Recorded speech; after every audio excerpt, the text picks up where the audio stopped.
Stop, David. Nana says stop. I have stopped. Welcome back. Most of you already know this news. Fox News announced today that Bill O'Reilly will not return to the network. 21st Century Fox released a statement saying that company and O'Reilly reached an agreement after a thorough and careful review of allegations against Mr. O'Reilly. Earlier this month, the New York Times reported that 21st Century Fox and O'Reilly paid out almost $13 million in settlements over sexual harassment claims. He's been off there on a pre-planned vacation since April 12th. Now, O'Reilly just released a statement that says, in part, "It is tremendously disheartening that we part ways due to completely unfounded claims. But that is the unfortunate reality many of us in the public eye must live with today. I will always look back at my time at Fox with great pride." Folks, usually we don't really cover the media industry on this show. I don't like doing it. I don't like being host. O'Reilly is not really just a cable news host. He's a leader in the conservative political movement, a bulwark against political correctness for the last decade or so. In fact, for the last 14 years, the O'Reilly Factor was the most watched cable news show. It helped drive the conservative narrative, even as he wasn't always the most conservative guy on his own network. And he made his post one of the most influential commentators on TV for more than 2 decades. He even turned it into a book-selling career, rewriting history. Despite advertisers fleeing from his time slot recently, O'Reilly's ratings have actually gone up since the allegations were made public. What he says to his viewers matters. So what does this mean going forward? Join me now. The conservative thought radio host. Charlie, you spent years being a radio host.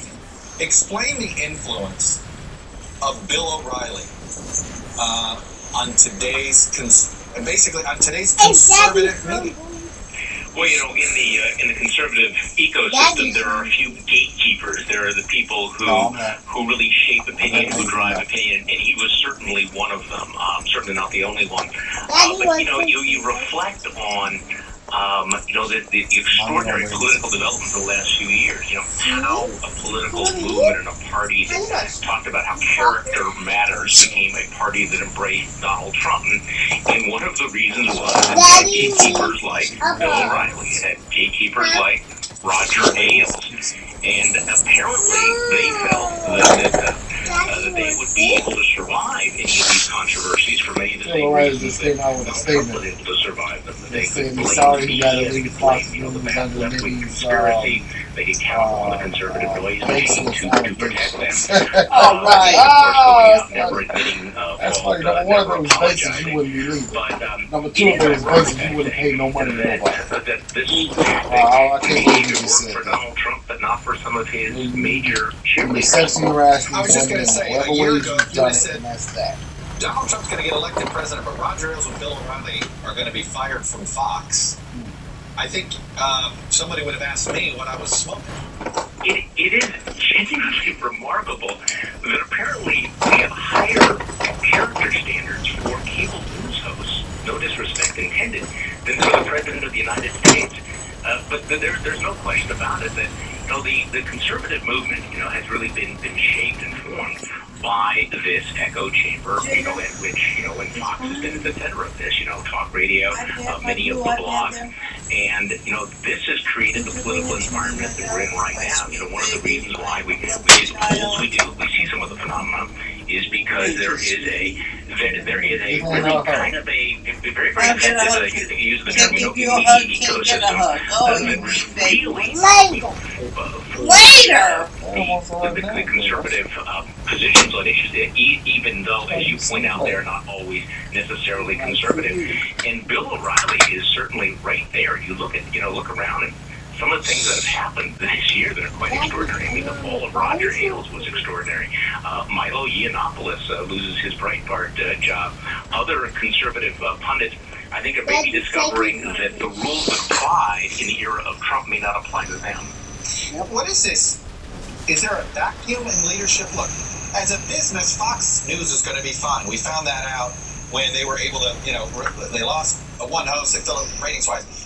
But who fills that vacuum, that rhetorical vacuum? I mean, if O'Reilly meant anything, I always observed he was the bulwark against political correctness. Like that is what he was more than anything. less an ideologue. You know, it always would be, you know, it wasn't uncommon for Bill O'Reilly and Sean Hannity to disagree on something.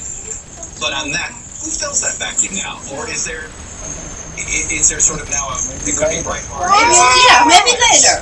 That's an extraordinarily interesting question, and of course, one thing we're reminded of is that these are businesses, and ultimately, Don't worry, Nana, I'll give you a hug. The departure has less to do. Oh, you just gonna give me with the directions. fallout from the business, but this is something that I'm fascinated by because I do think that if there's going to be any turn in terms of conservative support for Donald Trump, it's going to have to be, you know, some of the folks in the conservative media who will take that position, who's going to stand up to be the fact checker, who's going to be the one to say, okay, we're going to go this far but not this far.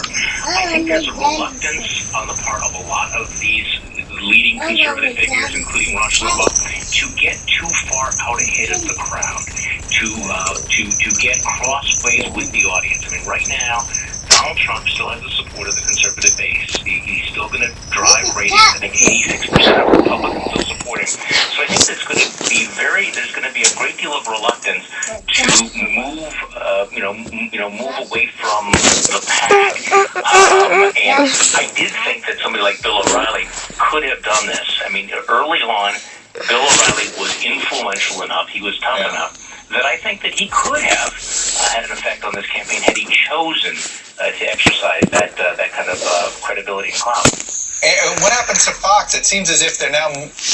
You can sit there and say, as far as rhetorical, I'm talking about more on the not as the business, but as far as commentators are going, it seems like they're going for less diversity of opinion on the right. Look, it's opinion that is on the right, but there was diversity of opinion on the right between an O'Reilly and a Hannity, for instance. Yeah, they still have some. I mean, you listen to Chris Wallace.